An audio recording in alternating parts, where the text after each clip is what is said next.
Chers amis internautes, c'est un plaisir pour moi de vous retrouver aujourd'hui pour un nouveau numéro de votre émission La vie de la paroisse.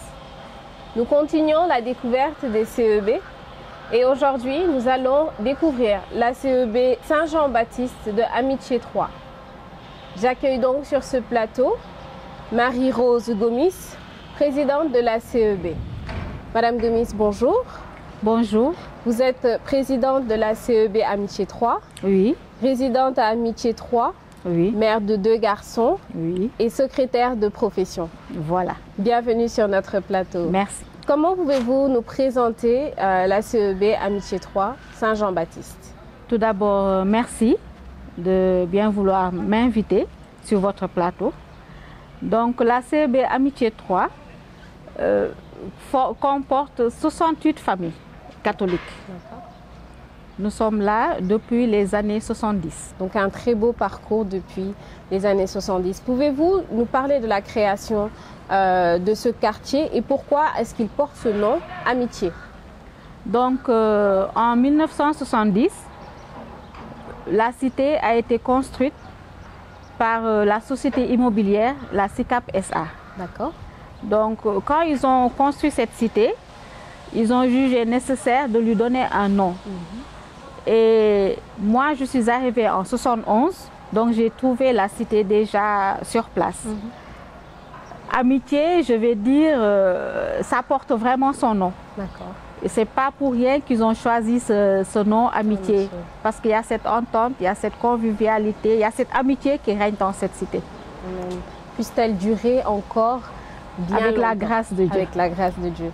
Comment a été créée cette CEB Saint-Jean-Baptiste et pourquoi vous avez choisi le patronage de Saint-Jean-Baptiste? La CEB a été créée en 1987. D'accord. Avec le père Alexandro. Donc c'était juste une petite famille qui se rencontrait pour réciter le chapelet. Donc c'était de manière informelle. On se rencontrait dans une famille et là-bas, avec tous les membres de cette famille, on priait le chapelet et tout ça là. Et ensuite, petit à petit, la communauté s'agrandissait au fur et à mesure. Et jusqu'en 1991, où les jeunes se sont impliqués dans cette CEB. Mais auparavant, pour pouvoir choisir notre saint patron, donc nous avons prié avec les jeunes et tout, nous avons prié. Nous avons demandé l'aide de l'Esprit Saint avec un esprit de discernement, avec l'aide aussi du Père Alexandro. Et nous avons pris une parole et c'est tombé sur la naissance de Saint Jean-Baptiste. Et pourquoi? Parce qu'à ce moment-là, les jeunes étaient tellement nombreux, mais à un moment donné, ils commençaient à lâcher. Ils étaient un peu égarés, si je peux dire. Donc on s'est dit, entre nous, on s'est dit pourquoi ne pas chercher un saint patron qui va coïncider avec ce que vivent aujourd'hui les jeunes de cette CEB. Donc c'est à partir de là qu'on a prié et on est tombé sur la parole de Saint Jean-Baptiste. Et avec le Père Sandro, nous avons un peu discuté, partagé cette parole. Et c'est de là que nous avons dit, bon maintenant, puisque Saint Jean-Baptiste, nous avons un peu regardé sa vie et tout.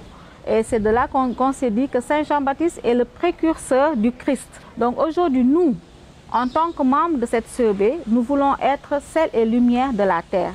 Donc c'est pour cela que nous avons donné ce nom, Saint Jean-Baptiste. Merci, une très belle présentation. Merci. Et que le Saint-Esprit, qui a toujours été avec vous, continue de vous accompagner dans cette mission. Est-ce que vous pouvez nous parler des relations? Vous nous avez dit tout à l'heure qu'il y a une très belle amitié entre les familles. Est-ce que vous pouvez nous en dire plus sur ce point? Quelles sont les relations entre les familles catholiques, mais également avec les familles des autres confessions religieuses? Pour cette question, avec les familles catholiques, il y a cette entente. C'est vrai que des fois, ce n'est pas facile, mais on arrive à gérer la situation. Et avec nos frères et sœurs des autres confessions, là, je peux dire que c'est le dialogue vraiment islamo-chrétien. Aujourd'hui, on ne peut pas rentrer dans une famille et dire qui est musulman et qui est catholique, tellement qu'il y a cette entente entre nous. Vraiment, nous nous entraidons, nous discutons. Et dans cette communauté, nous avons une association de femmes. Dans cette association de femmes, il y a aussi les membres catholiques, les femmes catholiques qui en font partie. Et nous sommes vraiment, je ne dirais pas une majorité, mais nous formons vraiment un bloc. Et elles nous écoutent, elles partagent avec nous les activités. Quand il y a des conférences de leur côté, on est invités. Et nous aussi, à notre tour, quand nous voulons faire quelque chose, on les invite et ils se joignent à nous. Vraiment. Nous ne pouvons souhaiter que cette paix perdure entre vous.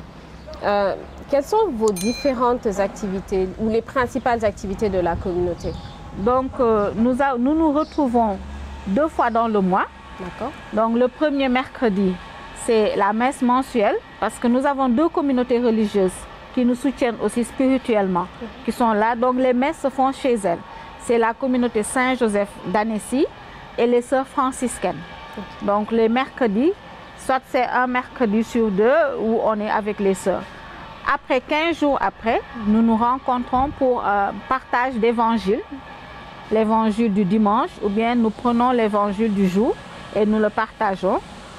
Nous avons aussi la récitation du chapelet qui se fait le mois de mai et le mois d'octobre. Et pendant les temps forts du carême et de l'Avent aussi, nous nous rencontrons pour discuter sur beaucoup de thèmes. Par exemple, pour le temps de carême dans lequel nous sommes, nous venons de redémarrer nos activités. Donc, nous allons commencer par le mandement de carême et par aussi les messages du pape qu'il envoie. Donc, c'est à partir de cela que nous allons discuter la semaine prochaine. Avez-vous aujourd'hui le soutien des autorités administratives qui vous accompagnent dans le quartier? Je veux parler du maire, peut-être du chef de quartier. Quelles sont les relations que vous avez avec eux? Donc, nous entretenons de très bonnes relations avec ces autorités. Pour ce qui est du maire, c'est le maire de la commune Mermoz-Sacré-Cœur. C'est vrai que de temps en temps, nous recevons de petites aides. Et surtout, c'est pendant le temps de carême. Et tout. Pour le délégué de quartier aussi, quand il y a des choses qui se passent au niveau du quartier, donc il m'implique, il m'appelle et tout. Je prends aujourd'hui, dès le début de la Covid, il y a eu des partages de dons que l'État avait donnés. Oui. Donc, il m'a associé à cette initiative pour pouvoir aider un peu tout ce qui est catholique. Vraiment, on était vraiment imprégnés et aujourd'hui, presque tous les catholiques ont reçu ce que l'État a donné, ce que la mairie a donné. Et il y a d'autres autorités qui sont là-bas, les députés et tout. Donc, de temps en temps, on reçoit un petit quelque chose. D'accord.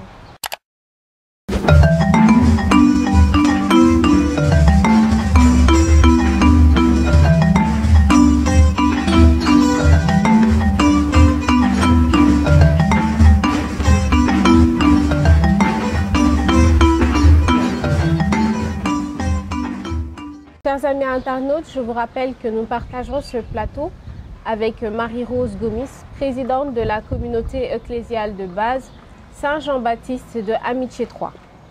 Marie-Rose, chaque communauté ecclésiale de base est accompagnée par un aumônier. Aujourd'hui, quel est le rôle de votre aumônier dans la communauté Saint-Jean-Baptiste? Donc nous, déjà, notre aumônier, c'est le Père Denis. Il nous accompagne, il est tout le temps présent avec nous dans nos activités, que ce soit la messe, que ce soit les partages, il est toujours avec nous. Et aussi avec lui, nous faisons la visite des malades et nous apportons aussi la communion à tous ces... Voilà. D'accord. Parlons du nettoyage de l'église. C'est une activité dont nous entendons parler.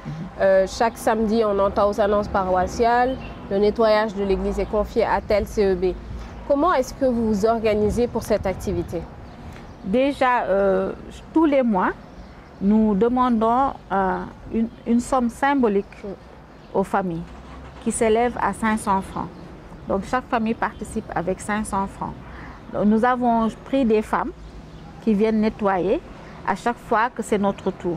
Donc, quand elles ont fini, nous leur remettons leur enveloppe. Voilà, donc, nous avons ces cotisations-là. Et nous avons aussi la cotisation pour la communauté qui s'élève à 1000 francs. Et ça, c'est pour un cadre social. quel est votre dernier mot? Donc, le dernier mot, je ferai un appel à tous les jeunes de la CEB Saint-Jean-Baptiste, de venir s'engager dans leur communauté. C'est bien vrai qu'ils sont engagés aujourd'hui dans beaucoup d'entités au sein de la paroisse. Mais moi, je dis aujourd'hui, la première des choses, c'est de s'engager dans sa communauté d'abord et ensuite venir s'engager dans l'Église. Donc c'est un appel fort que je fais à toute cette jeunesse, mais aussi un appel que je fais aussi à tous les membres de la communauté Saint-Jean-Baptiste. C'est vrai que nous avons une communauté un peu troisième âge, donc c'est une remarque qui est là, c'est toujours les grandes personnes qui se rassemblent lorsque nous nous rencontrons, mais qui ne sont pas nombreuses. Mais cet appel se lance à toute la CEB Saint-Jean-Baptiste, qu'ils soient vraiment présents, qu'ils s'engagent fortement au sein de leur communauté, pour que nous soyons nous tous sel et lumière de la terre. Chers jeunes, l'appel vous est encore lancé. Venez, associez-vous à cette CEB Saint-Jean-Baptiste, qui a besoin de renforcer ses membres, qui a besoin de relève pour continuer à marcher dans la présence de Dieu.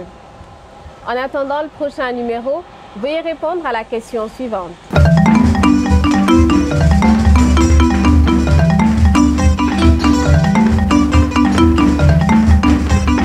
Chers amis, merci d'avoir suivi ce numéro de votre émission La vie de la paroisse. N'oubliez pas de vous abonner à notre chaîne YouTube et d'activer la cloche de notification pour être informé de nos prochaines actualités. Je vous dis merci, prenez soin de vous et à très bientôt.